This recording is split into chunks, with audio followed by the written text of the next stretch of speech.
Curry, dribble drive by Horford to the lane, floats it over to the corner, back to Curry, pump fake, fly by, three ball, got it. Oh my goodness, he's got 33. But how about Peyton throwing it right back to him, knowing who to get the ball to? Now, back to the morning roast with Bonte and Shasky. Look, Niners and Rams on Monday, and it's beat LA week. It's beat LA. It's beat LA. I won't really be amped up for a Monday morning when the Rams are in town, and because the Rams took something that we all have wanted since 1994 and 95, and that's the Super Bowl championship. They stole it. Absolutely stole it from the Niners.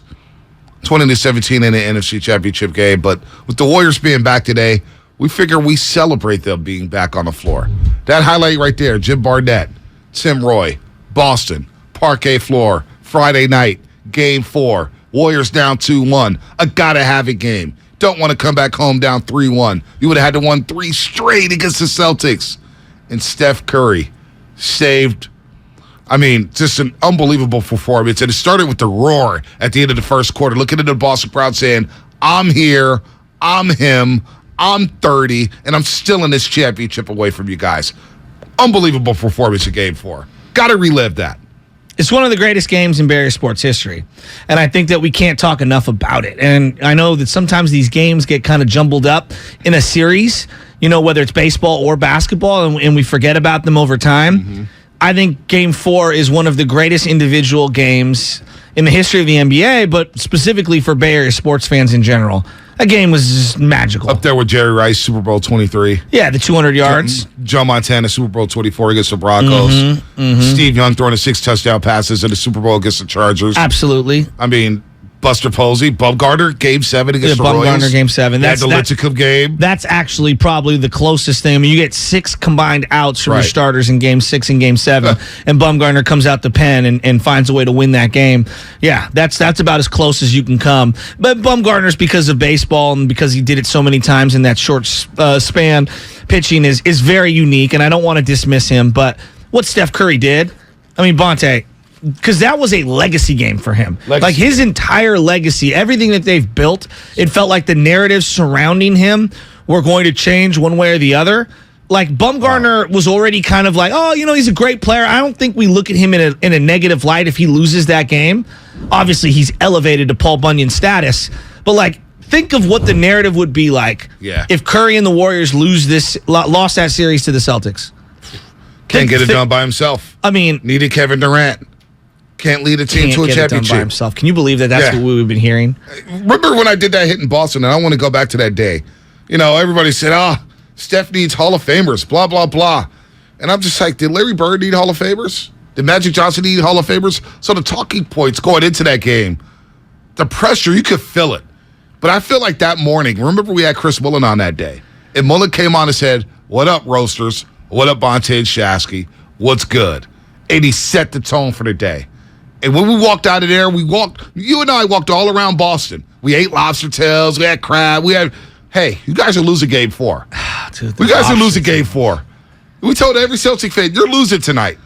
And when Steph Curry came out there and did what he had to do with the 43, and don't forget down the stretch some big shots by Wiggins, the big tip in. Yes. Klay Thompson with some huge shots. I think JP hit one at the end of the third quarter, if I'm not mistaken. And I got to give Draymond credit. He was unplayable for multiple games. Right. And then in the fourth quarter, he made a couple strips. Yep.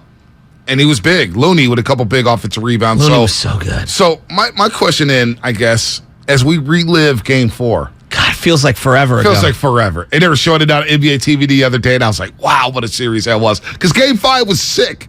Game 5 was sick, too. Curry inside hitting threes. Didn't hit 1 3, but then you get Andrew Wiggins with 26 and 13, dropping 26 and 13. How many total Warrior fans were in that arena? I don't think people realize, when you go to a normal, Warrior game on the road, you get a lot of Warrior fans showing up. Games 3 and 4 in Boston, probably a combined 50 Warrior fans. I was sitting by myself in the upper bowl, and I'm standing the whole time. I thought I was going to get knocked out. That's number one. Number two, you always think that. All I kept hearing from them was stop him! Stop! And they're yelling at Steph Curry, and they just kept saying, he's incredible. He's incredible. He's incredible.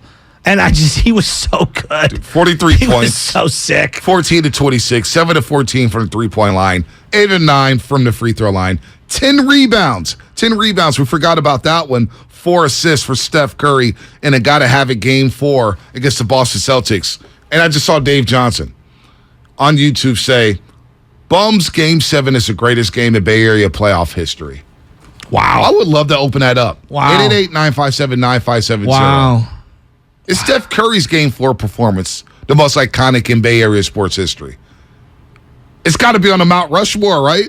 Yeah, I think they're both on it. Who would be the candidates if you had to throw candidates in there? Wow, that's a tough one. Because you could do like a 16 So let me ask you game this. bracket. It has to be a close game, right? It has to be a close game. Right, so like Montana's final drive, the 2-minute drive in Super Bowl 88, which is like the 23. gold standard Yeah. for 2-minute drives. Jerry Rice was the one who got MVP for that game. Right. But like, man, you definitely got Steph up there for that game 4. Montana the next year against Denver. I mean, He was flawless. They destroyed them, though, 55-10. I know. So it's tough for me to do that. I definitely think Bumgarner's up there. I would throw Lincecum in there somewhere. That game 1, Tim Hudson. I mean, even the game 5 or whatever, the one that they Against ended, Texas. they clinched. He went 7 strong, 8 strong in that Yeah. one when Renneria hit the home run. Remember, they were down in that game 1-0. I believe he beat Cliff Lee twice in that series. Yeah. Cliff Lee was incredible. I don't think people remember that. I mean, the Roy Halladay game with Cody Ross. Yeah, that was There's big time. so many. God, that's a great question. Definitely Bumgarner and Steph Curry are up there. There's no doubt about that. They're up there. God, I mean, you want to say like, well, Ishikawa, Scudero and one of those, but it's like These some good ones coming in on Comcast Business Text Line. Bum's definitely, to me, Bum is cemented up there because that's a game 7 of a World Series Right. that he pitched 3 times in. Right. So he's definitely in there. And I think Steph's game, me personally, I have Steph's game 4 in there. I think that's the greatest game Steph Curry's Right. ever played. Wow. Given the magnitude of how big that moment Fitz was. said that too. Fitz said it as well. I mean, I said it the next day. Yeah. People said I was crazy. 5-1-0. Pablo Sandoval, 3 home run game. Wow. World Series. Or the original Game 6 Clay against the Thunder in 2016. Wow. Yeah, you know what? Wow. That game, How'd we not think of that? So that game right there. But they didn't win a championship. They didn't that win a year. championship, but that game was right there- one of the greatest games in the history I of the go back Warriors. and watch that game, It's incredible. and I sit there and I'm just like, I have goosebumps because how did they pull this off? There were so many plays. The Andre Iguodala strip on Russell Westbrook. Yes. We forget that Curry closed it with the Yep. nice little floater over Serge Ibaka. The 3 he hit in the corner. I mean, it was Billy just Donovan not calling timeout. not calling timeout. It was unbelievable I theater. stood for that entire game. Oh, that game. Well, Me and my Uncle Jeff up the Russian River in the cabin watching on a tube TV. So- I'll never forget it. so you stood.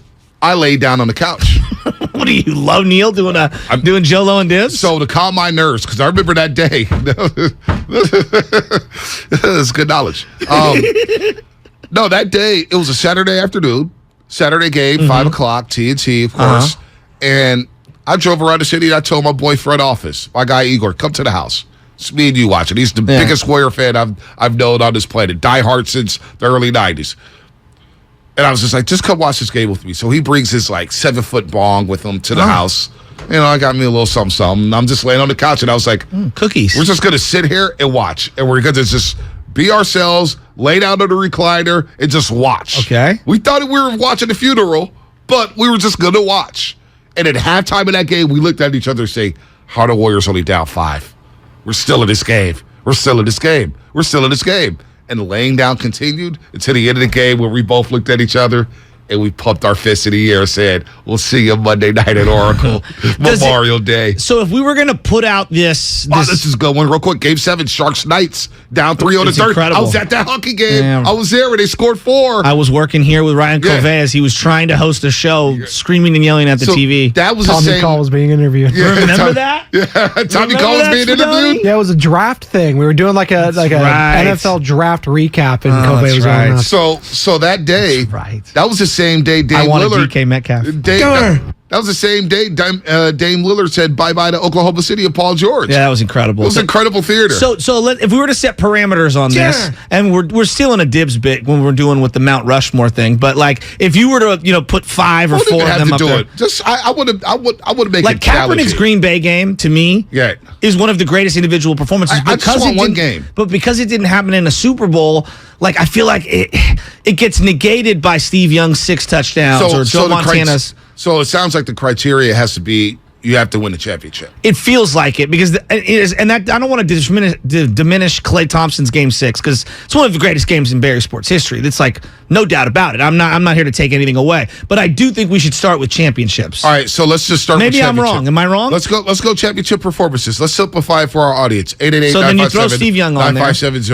Championship performances. Montana. What is the top championship performance? We're not even going to do Mount Rushmore. And I would say I want one. I would say Montana's 84 dismantling of Dan Marino might actually have been more impressive given the hype and everything, and using Roger Craig out of the backfield as a fullback might have been better than the 89. But we can argue. And that may have been the best Niner team of all time. That's what I'm saying. 15-1 or whatever it was they were that year. So best championship performances. We got Steph Game 4 against the Boston Celtics. Mm-hmm. You have Madison Bumgarner Game 7 against the Royals. You have Pablo Sandoval, 3 home runs, Game 1 against the Detroit Tigers, 2 off of Justin Verlander. Giants sweep the Tigers.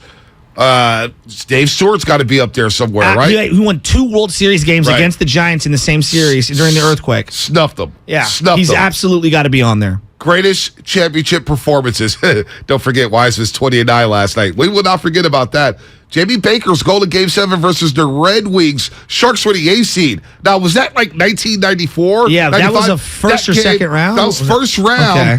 Sharks were on KICU, Action 36. Artis Urbe was the goalie. Artis Urbe, number 35 or 31? I don't know the number, but I know he was the goalie. Artis and Urbe. they beat the Red Wings in Motown in the Game 7. 925 Comcast Business Text Line. What year was that? What year was it? 94? Was it 95? Had to be one of those years. Let's go to Sway in Redwood City. Sway, what's happening? Listening on the car radio. He's got a championship performance. Give it to what's me. happening, Sway?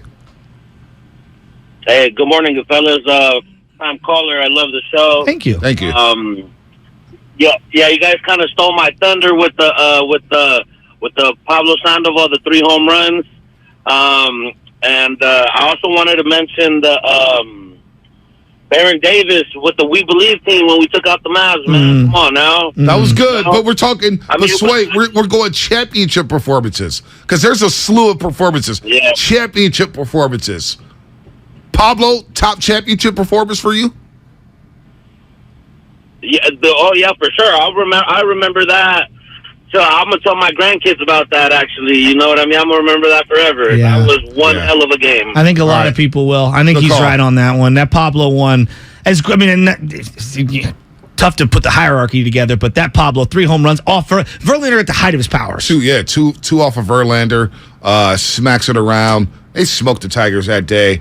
But the Tigers were one of go back and look at that staff. I remember I had a bet with Mark Annabelle Spears. Sanchez, Max Scherzer. A lot of people picked the Tigers to win that series. That team was sick. They were had Ian stacked. Kinsler, Prince Fielder, stacked. Miguel Cabrera. They were stacked. That team was so Omar Infante. Look at Sterling. What the hell is he doing here? Oh wait, he was running a Warriors game. That's a trooper. Dude was up at 1:30 in the morning. He's got to get off that Boston hat though. What the hell is that? Yeah, he's waiting for some Niner content for Niner Web Zone. Oh, he wants to talk Garoppolo? Yeah. Oh man, Sterling Bennett. Those Twitter fingers be moving, man. I didn't know he had it in him. Him and Schefter be going at it. We used to do the overtime show with us on the Niners pre and post game show. We'd be half asleep. Then I see him tweet. I'm like, damn, he's active. He's active. Would any of the Kevin Durant games from the 415 when he hit the 3 in Braun's face, he did a back-to-back year? You got to put that up there, right? 2017. He was pretty damn awesome. Game 3. Yeah. And they were losing that game. Pretty awesome. Remember that game? Was that the charge block game? No. That was 2018. Yeah, okay. What was the charge block game? Yeah, they got the benefit of the doubt on that. They reversed the call. Yes, they did. Against LeBron, too. Yes. But no, Game 3, 2017, Cleveland was up. Remember Kyle Korver missed a short corner 3 that could have sealed the deal for the Cavaliers. Kevin Durant grabs a rebound, comes up the floor, and just nails it. That's a great one. You know what? They didn't win the championship. I want people to go back. There's 2 highlights I would love for you to look at. Bonds off Troy Percival. Bonds off Frankie Rodriguez. He had a monster World Series. He hit the farthest ball I've ever seen in my life. Right. And Tim Salmon in the dugout goes, "Oh my God, that's the farthest ball I've ever seen." He hit it so deep. We need to find that highlight. Okay. He off Troy Percival to that. You know exactly what I'm talking about. I know exactly. And they were losing in that game. Yeah. And Troy Percival tried to. That was game 2. They lost 10-9 in game 2. That ball still hasn't landed. They lost And then he 10-9. hit another one off Frankie Rodriguez, K-Rod, who was so sick. Well, game 6, it felt like the So ceiling. sick. It was like that was the cherry on top. It was the cherry on top. And I remember looking at my grandma. I said, Giants, Grandma Essie. I said, the Giants are going to win the World Series. So you're the one who did it. You jinxed us. I sat there and watched that game. So that was a game. You know, we were like 20, right? 21. Me, you, and I partied all that series. And then game 6 was like, I'm watching it with my grandma. Yeah. I'm watching it with Grandma Essie. I got to be here. I on never Water told you Street. about what I was doing. No. Working at Tower Market. I'll never forget. This is the pre-cell phone era. I called my boy Matt Murphy. I'm like, I'm coming over. He's like, I got champagne. We're gonna go crazy. I left in midway through the 7th inning. Okay, of the at work. You know, game 6. I had to take the streetcar. I was busting it back then, hoofing it. I got off the streetcar and everybody was emptying out of the bars like, did you see what happened? I'm like, no, I didn't see what happened. Scott Spezio. And my heart sank. And this is the pre-cell phone era. Wow. Yes. Wow. I had gotten off of work late. Wow. We were all listening. I didn't have a transistor radio. Wow. I was poor. Well, I was sitting there, and when Bonds hit it, Wow. and then when Dusty Baker, for some reason, he gave the game ball to Russ Ortiz, and Russ Ortiz that whole season, it would be runners on first and second, no outs. He'd get the strikeout, he'd get the inning, any double play, and it was a wrap. But for some reason, Dusty was like, I got to go to the bullpen. And Felix Rodriguez, oh my gosh. He had blew it moments. 2 years ago. He grooved Dude, it. he blew the Marlins game. I know. Marlins game, they rallied for 5-0, and he gave up 2 runs. It was 7-5. And then, of course, JT Snow gets thrown out. But he had that 9-pitch at bat, and Spezio just fouled the ball. With the flavor saver. Oh, that's a tough one. The And 510 saying that I went to City Nights after that game. That's a good one. Oh, gosh. That's a funny one. Kevin Barlow. What about Edgar Renteria hitting the home run? And then Andres Torres, he told me he was going to do it. He told me he was going to do it. It was like my favorite soundbite of all time. Gosh, I'm pulling up the World Series. Let's get the Duke in the city. I'm going to pull up the World What Series. up, Duke? Duke has some greatest moments miss in Bonds. championship God. history. I miss Bonds too. What up, Duke? Oh, Happy man, Friday. what's up with y'all? Man, y'all know what it is. Happy Friday to the Happy family. Friday. Man, the Happy brother Friday. nephews, man, y'all already know what it is, man.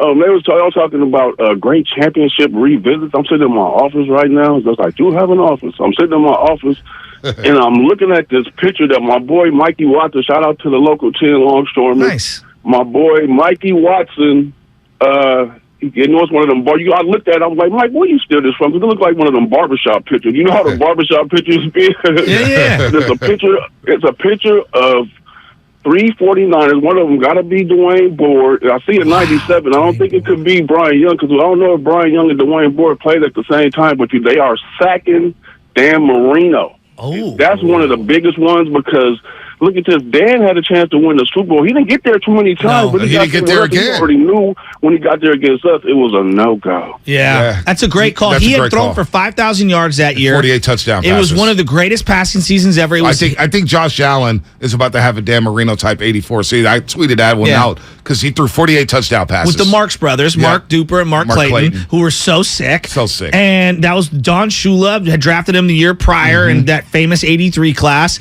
And Dan Marino famously said after walking off the field, I'm going to get back here. And he never did. And he never got back. Yeah. He got close, but never got back. You know, by the way, that's the last Dolphin playoff win was Dan Marino.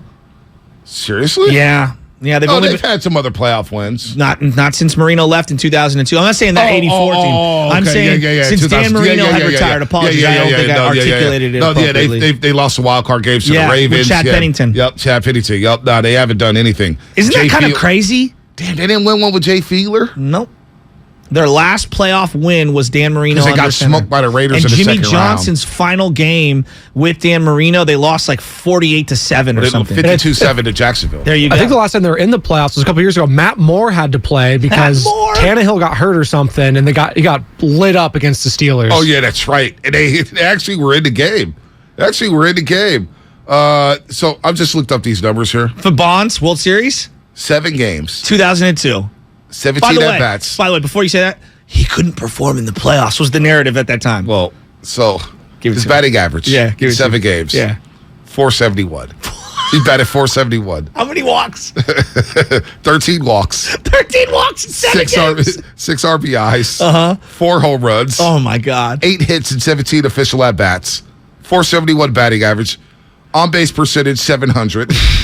slugging 700. slugging 1.294. His OPS was nearly 2,000 for that World Series. What makes me so sad? That is one of the greatest championship performances, and we don't even talk about it because they lost the series. Ever. He was so sick. Again, we got to find the Troy Percival home run. Tell me we got to find. It's one of my favorite home runs of all time. Joe Buck and I believe. What was the guy? Joe Buck and Tim McCarver. Tim McCarver. Oh, Dion, real mature. Yeah. When Dion poured the Gatorade on him. Unbelievable. That's unbelievable. Last time Dolphins won a playoff game, the year 2000. They beat the Colts. Was Dan Marino still quarterback in 2000? Yeah, no, I think he was. It was Jay Fiedler. Jay Fiedler was a quarterback. Marino was still playing. This was Jay Fiedler. David Heward. Lamar Smith was playing running back. 2000, they beat the Colts. 23-17, they beat Peyton Manning in a wild card game. Oh. That's right. I remember this game. Remember ABC had those wild card Marino Saturdays? Wasn't on that team? No, this was Jay Fiedler. Marino didn't retire till like 2002. No, he retired at like 99 maybe. 2000, I'm looking at it right now. Dave Wanstead, the coach. I'll stand down. No, it's all good. Mike Shula was the quarterback's coach. Mike Shula, not Dan Shula, his father. Wow, they beat Dolphin the Cardinals. They beat the Cardinals. There's been a lot of Dolphin talk because of Tua Tagovailoa. Here is Troy Percival trying to close out a game at Angel Stadium with the rally monkey. Marino retired after the 99 season. Oh, I thought it was 2000. It's all good. Right, well, here we go. Give it to me. Bonds versus Troy Percival. Ripped into right field. It's a one-run game as Bonds gets his second of the series.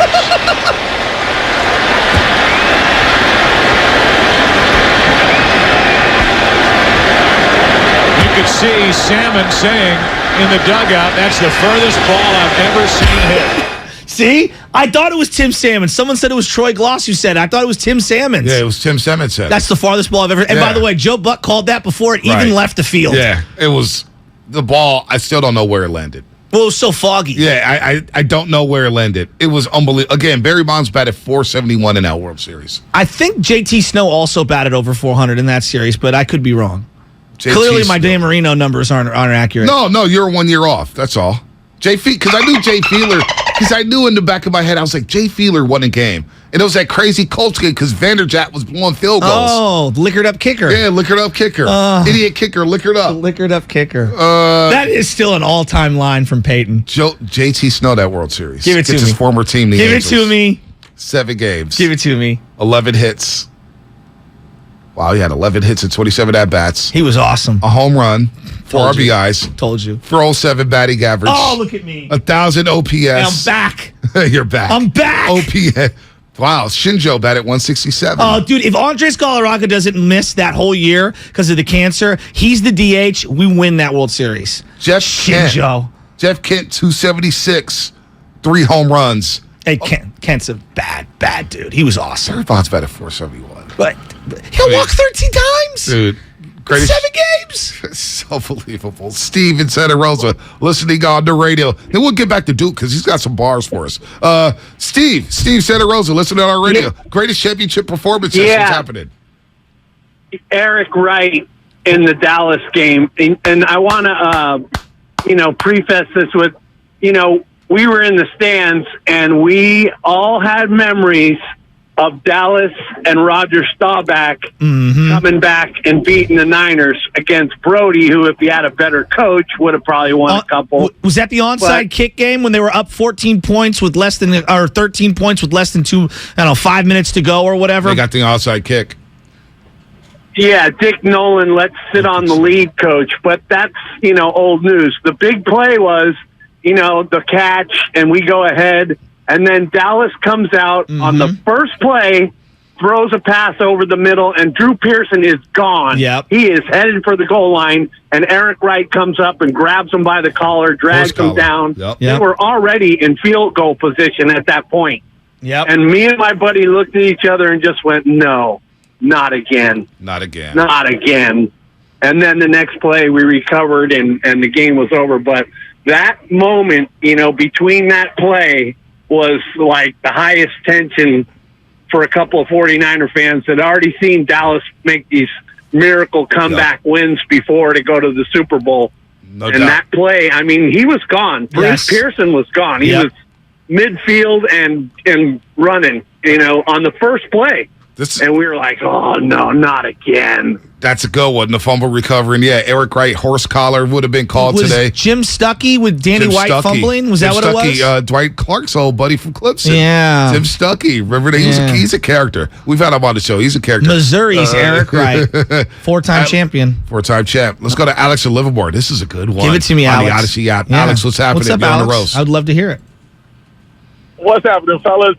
Hey, I'm a diehard Raider fan, but I got to say, when the Niners held the Bengals on the 1 yard line, I was with my dad at the time. I was a young kid, and he was an actor, and we were sitting backstage, and I remember all the actors and actresses running back out of each scene to watch to see if they could hold them, and it was just one of the best memories that I have in the Bay Area sports. That's a great call. The iconic black and white photo of Ronnie Lott jumping in the air while you have Hacksaw Reynolds and a bunch of those defensive linemen. Buns was in that. Yeah, stuffing them at the 1 yard line. That's an iconic moment in 49er history. Pontiac Silverdome. Oh, Dibs. Wow. Dibs is actually listening to the show. What's he saying? I'm looking at numbers here, and Dibbers just pops up on my phone. No, I like this. Bonds had one home run in the 97 postseason. Bonds had one home run in 97 postseason at bats before 2002. So he did come up short. Well, that was with Pittsburgh, and then they obviously he got pitched around. To be fair, he did stink it up with the Giants for a while. Well, I'm not gonna. I know, but let's it go happens. through. It happens. No, but let's he go did- through this. He didn't make the playoffs with the Giants until 97. 97, they lost in a 3-game series to the Marlins. Wasn't good. A 1-game play-in against Sammy Sosa and the Cubs, and they Wasn't lost good. that. Wasn't I know, good. he wasn't good. 2000, they lost to the Mets. Wasn't good. In 2001, he finally broke out. Wasn't good. And when he was with the Pirates back in the day, everyone remembers him for the Sid Bream throw. Right. His former It teammate. wasn't good. The 6-5 hole. We'll also remember him striking out a lot. Think about this. His first ever postseason series in 90 against the Cincinnati Reds in 6 games. Batting averages for each game, 333, 143, 200, 214, 176, 167. And that's Pirates-Reds? Pirates. Against the Braves the next year. Dude, he batted less than 200. Yeah, they got dominated by that pitching staff. Yeah, 0 for 4, 167, 182, I love that Pirates 188, team. 150, 130, 148. He did scuffle. Well, so did A-Rod. I mean, yeah, so did A-Rod. Mike Trout doesn't have a victory in the playoffs. He started getting better. I'm just saying. The postseason struggles were real. No doubt. You can't deny that. Let's go to Duke. Back to Duke in the city. It's got some bars for us. What's up, Duke? You're on the roast. What's up, y'all, man?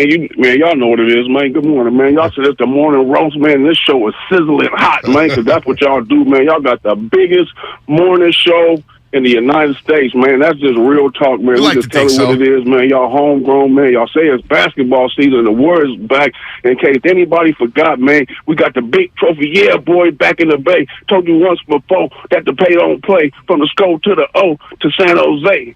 Katie should have stayed and got his just dessert. Just the Bay, homeboy. Don't get knocked to the curb. Forget about the nonsense that you thought you heard. Dub told the NBA in the league no slack. The Warriors on the mission for a back-to-back. And that's how we getting down this year. Warriors, Niners, we hit it. I love it. Duke. I love it. I love it. Duke with the walk-off. Duke with the walk-off. Duke with the walk-off. Now give it to me, Spadoni. Game 4 highlights. 2022 NBA Finals. The chef did what? The chef delivered for the Golden State Warriors as they tied the series at 2 games apiece. Off the screen, Poole, not afraid to fire. Missed it. Curry, offensive rebound. Spins for the layup, and he underhands it up and in. Oh, what a play. Curry down the right sideline, waiting, guarded by White. Off a screen by Looney. Curry fires away. The 3 ball's good. Top of the key with White making contact. It's a 1-point game. The Warriors are not going away. He wasn't really open, but he's got such a quick release. 27 for Curry. Here comes Curry, the front court. Curry drifting. All eyes on number 30. Bounce pass to Thompson. Fires away. Bang! Thompson, top of the key with a 3. The Warriors lead by 1. 43 points, 10 rebounds, 14 to 26 from the floor, 7 to 14 for the 3-point line. You heard the excitement in Jim Barnett's voice. You heard the excitement in Tim Roy's voice, the play-by-play voice of the Golden State Warriors on the radio side of things. We're going to ask Mark Ibanez at 8 o'clock the greatest championship performances in Bay Area sports history. Mark Ibanez, 8 o'clock. Dipper's coming in with the 1975 Rick Barry. Yeah, that's a good one. That's a really good one. By the way, just for clarity's sake here, Dibs, while you're at it, you said 1 home run for Bonds in like 90-something at-bats prior to the 2002? Yeah. Willie Mays, 1 home run in 89 at-bats in the postseason. Not good. Not good. And some man was 660. That's not good. You know? That's not good. How about this? Raheem Mostert, 200 yards in the NFC Championship. That's a good one. Nobody said that one. That's a good one. I like that one a lot. If we're going 49ers in the playoffs, I do think Kaepernick deserves at least a mention on here. What he did against Aaron Rodgers in Green Bay in the final Candlestick playoff game of all time, where he hung 45 on that team after throwing a pick to start that game off. I mean, you ran for 180 and threw for, I think, 280, 290? Did he throw for 300? I want to say he threw for 300 I and could had be over wrong. 100. And then I remember he made a 300, strike. 100. He threw a strike to Crabtree, and Crabtree caught it, and one of the defenders for Green Bay was talking smack. Kaepernick came flying down to help out Crabtree and then headbutted one of the linebackers. He was awesome. Threw a dime to Vernon Davis, a nice little deep route, seam route to Vernon Davis in that game. And remember, the game started, people forget this. He threw a pick 6. Yeah, and everybody was like, oh, boy, is he ready? Oh, my gosh, he threw a pick 6. Oh, no. Then a big third down where he had a big run. He had a big toss to Frank Gore on the big one. On the sideline. Yep. Rocco turned to me on the first drive and said, if he holds on to a couple of these keepers, he's running for 200 today. And I looked at him and was like, you're crazy. And he ran for almost 200 that day. It was. I got to look up these game logs for Kaepernick. I also think his Green Bay Frozen Tundra wildcard game the next year was also equally as impressive. No sleeves on. So he threw Harbaugh in 18 pairs of khakis? Yes. So he threw for 263 yards. He was 17 to 31, 263, 2 touchdowns and a pick. 16 carries, 181 yards. Come on. And I remember Terry Bradshaw saying after the game, that's some of the best quarterbacking I've ever seen in my life. Terry Bradshaw said that after that game. Some of the best quarterbacking I've ever seen in my life. And then Kaepernick the next week, 233 yards against the Atlanta Falcons, 16-21, threw for 300 in the Super Bowl against the Ravens, and also added 62 on the ground. Seattle game, the NFC Championship game we were talking about yesterday. One of the greatest performances, I think, from both teams. It was a body bag game. He threw for 153, had the 2 picks, the one and the one fumble touchdown. strip by Michael Bennett. He had Anthony a tough Davis. game. But he had 11 carries for 130 yards on the ground. And that was also the height of the Legion of the Boom. That's what made the Tom Brady performance in the fourth quarter against that version of that secondary so legendary. How about this, 408 or 480 on the Comcast Business text line? Steph Curry pointing at his ring finger. That was pretty in Game sweet. 6 of the third quarter was a badass moment. Yeah, that was pretty cool. That was pointed pretty at cool. the rings like number 4 is coming. It's tough to dismiss that. That's sick. That's pretty cool. It's great. Jerry Rice, Super Bowl 23, 11 catches, 215 yards, and a touchdown. We just wanted to go down memory lane because the Warriors are back, and we don't talk enough about Steph's Game 4 performance against the Celtics.